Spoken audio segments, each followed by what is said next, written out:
मतलब इसके पौधा के जो सेल होते हैं इसमें जी।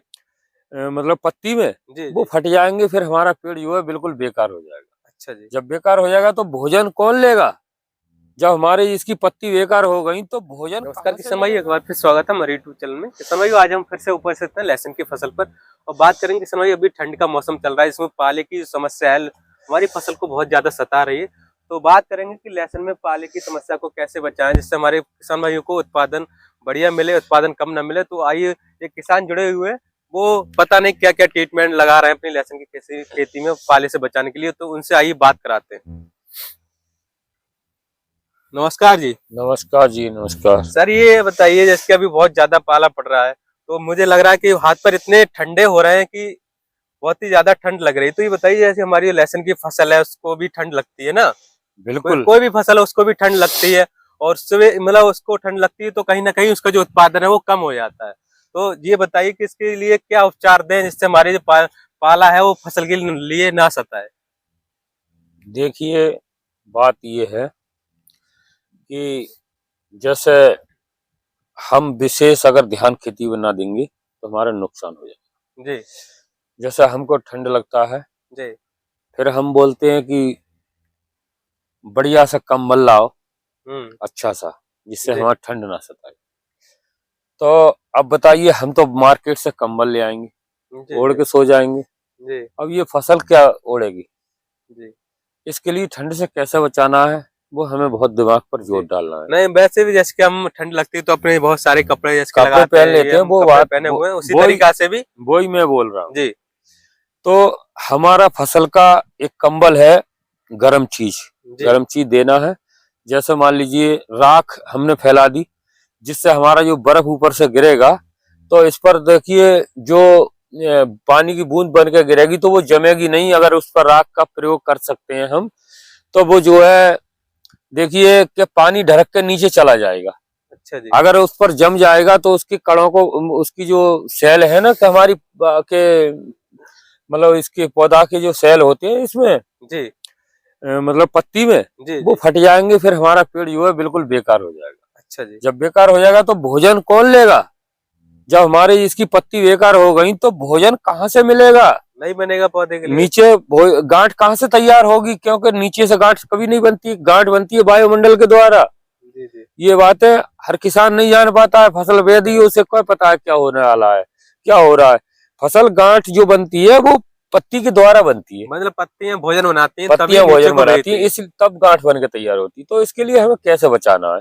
देखिए, अगर किसी के पास व्यवस्था हो तो राख तैयार कर ले, राख फैला दे उस पर, ओस में जी। जी। जा सके ऊपर चिपक जाए तो इसलिए वो मतलब उस पर जो बूंद गिरे, जी। रात के लिए बर्फ का बूंद गिरे ठंडा पानी का, वो ढरक के नीचे चली जाएगी, जी। नीचे चली जाएगी, वो पत्ती पर असर नहीं आएगा।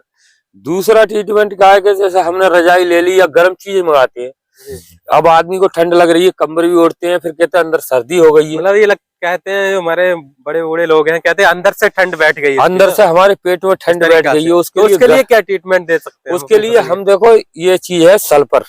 अच्छा। सल्फर कम से कम 1 बीघा, छोटे बीघा से दिखाना सल्फर। ये सल्फर हमने मंगाई है, अभी बखरवा रहे हैं, देखो। अच्छा। 2 किलो बीघा का सल्फर बखरवा है। अच्छा जी, ये सल्फर डाल सकते हैं ना? हाँ, ये बिल्कुल डाल सकते हैं। इसकी तो बहुत ही ज्यादा मतलब ये ठंड से ही बचाती है जी। जी। और हमारे पेड़ों को मतलब स्ट्रॉन्ग बनाती है। जी। जी। मतलब आप सल्फर बखेरने वाले हैं? हाँ, सल्फर बखेरेंगे अब हम। अच्छा। और सिंचाई करवाएंगे अब। अच्छा जी। अच्छा। हाँ, तो सल्फर बखेरना जरूरी है, 2 किलो बीघा का, ज्यादा नहीं। तो सर ये बताइए, इसकी सल्फर आप बता रहे हैं, सल्फर कैसे काम करता है? सल्फर ऐसे काम करता है जैसे हमारी बढ़िया चीज है, कंबल काम करता है किसान के लिए, अच्छा जी। रजाई काम करती है, इसी तरह से हमारा ये सल्फर काम करता है। ठंडे मौसम में ना की, अच्छा। ठंडे मौसम में बहुत आवश्यक, गर्म चीजें लेते हैं नहीं लेते। ऐसे ही हमारा सल्फर है, ये गर्म चीज है। ये मतलब जो मेटाबॉलिज्म होता है मतलब पौधे का, उसको बढ़ाता है, एक्टिव रखता है ना। हाँ, एकदम हाँ, मतलब पौधे को ठंड महसूस नहीं देता। हाँ बिल्कुल। जब नीचे से हमें गर्मी मिलेगी पौधा के लिए तो हमारी पत्ती स्वस्थ रहेगी। अच्छा जी। फिर भी हमने और दूसरा ट्रीटमेंट देखो, राख बखेरवा देते हैं। अच्छा जी।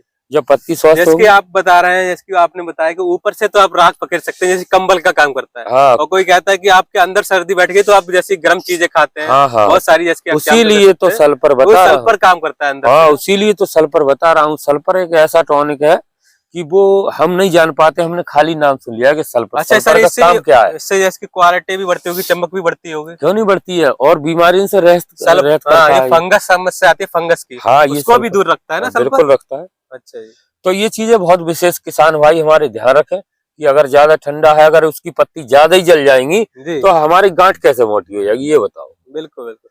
जब गांठ मोटी नहीं होगी तो हमें मार्केटिंग होगी और पैदावार नहीं मिल सर पाएगी। जैसे सिंचाई भी तो करते हैं लोग, हाँ, सिंचाई तो करना ही है, टाइम पे करना है, टाइम टाइम पे करना है, बारीक सिंचाई, अच्छा जी। बारीक पानी देना है कि जाकि हमारा जो है रात के लिए जब बर्फ गिरेगा तो नमी अधिक मतलब रहना चाहिए, इसलिए नमी होगी तो मतलब मिट्टी का जो टेम्परेचर वो नीचे नहीं जाएगा ना। नीचे नहीं जाएगा, क्योंकि जब उसमें सिंचाई वही होती है तो रात के लिए 4 बजे के बाद लोग किसान प्रैक्टिकल करेंगे, उसमें से भाप अपने आप निकलने लगती है सुबह शाम को 4 बजे अच्छा जी, अपने आप खेत पर बैठ के देख, जब बिल्कुल भाप निकलेगी तो वो बर्फ ज्यादा भी असर नहीं करेगा। फिर हमारा ट्रीटमेंट चल रहा है कि हमने सल्फर दे दिए या राख दे दिए, तो इन चीजों से हमें बहुत आवश्यक सतर्क रहना है और बचाना है, अच्छा जी, क्योंकि ये एक साल की खेती है, ये डबल नहीं होती है, बिल्कुल एक साल में एक बार होती है। बाकी मक्की हमारी होती है, देखिए मक्की हम बह देते हैं 3-3 बार साल में, ये ऐसी खेती है ये एक साल में एक ही बार उगती है।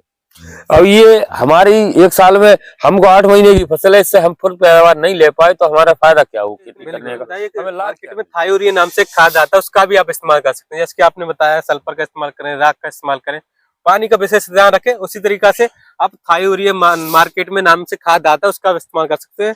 उसमें सल्फर होता है और नाइट्रोजन होता है, वो भी हमारे पौधे को पाले से बहुत ज्यादा मतलब बचाने में बहुत ज्यादा राहत प्रदान करता है, और हमारे पौधे के लिए मतलब उसका कंद का साइज भी बढ़िया बढ़ाने में बहुत ही अच्छा काम हाँ, करता है। सुना तो है मैंने। उसकी जो डोज है ना, ये उसकी हम्म, डोज की हम बात करें तो उसकी जो डोज है, आप 25 लीटर वाटर में पानी में लगभग 10 से 15 ग्राम या 12 ग्राम तक रख सकते हैं, यूरिया। तो वो भी बहुत ही अच्छा काम करता है।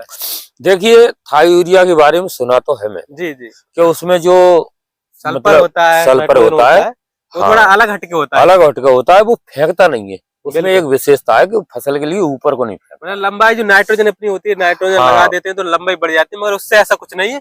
वो हमारी पौधे के लिए पाले से ज्यादा बचाने में बहुत ज्यादा फायदेमंद है। हाँ, उसमें जो तो इसी सल्फर वजह से जो होती है, हमारे किसान भाई कुछ नहीं जानते हैं, वो आप थाई यूरिया का भी इस्तेमाल कर सकते हैं। हाँ, वो मंगाना पड़ता है, ऐसा जी हर जगह नहीं मिल पाता है, वो मतलब ऑर्डर बाई ऑर्डर से मंगाना पड़ता बिल्कुल है। बिल्कुल, तो आप इसका भी इस्तेमाल कर सकते हैं। हाँ, वो भाई जैसे किसान है हमारे तो वो इस्तेमाल कर सकते हैं और वो अच्छी चीज है, जी जी, लेकिन ये नहीं है कि भाज के साइकिल लेके गए और उठा लाए, वो ऐसा नहीं मिलेगा, वो मिलता है, मैंने सुना है, और वो अच्छी चीज है, इससे ज्यादा तो ये थे मतलब हमारे बेस्ट। किसान भाई, उन्होंने जो तरीके बताए अपनी फसल में जरूर अपनाएं, जिससे आपकी फसल को पाला बिल्कुल ही नहीं सताएगा और आपकी फसल बिल्कुल अच्छी हो जाएगी। तो मैं आशा करते हैं हमारी वीडियो आपको पसंद आएगी। वीडियो पसंद आए तो वीडियो को ज्यादा लाइक करें, आप हमारे चैनल पर नए हो तो चैनल को जरूर सब्सक्राइब करें, और आपका कोई कमेंट क्वारी हो तो आप हमारे कमेंट बॉक्स में जरूर कमेंट करें। और बहुत ही जल्द मिलते हैं एक नए वीडियो में, तब तक के लिए आके दीजिए, नमस्कार।